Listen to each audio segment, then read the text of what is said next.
In this question, you have to identify the organism that exhibit double fertilization. Option A, algae.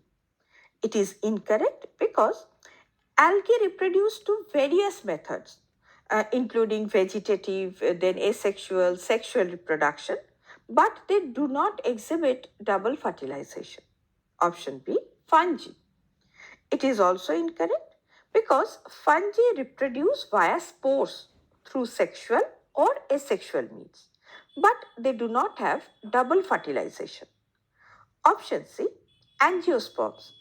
Now, double fertilization is a characteristic feature of angiosperms, where one sperm cell fuses with the egg cell to form a zygote from which embryo arises, and the other sperm cell fuses with the central cell to form the triploid endosperm.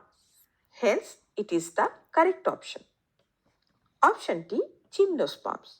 It is also incorrect because gymnosperms do not exhibit double fertilization. They have a single fertilization process where one sperm nucleus fertilizes the egg and no endosperm is formed.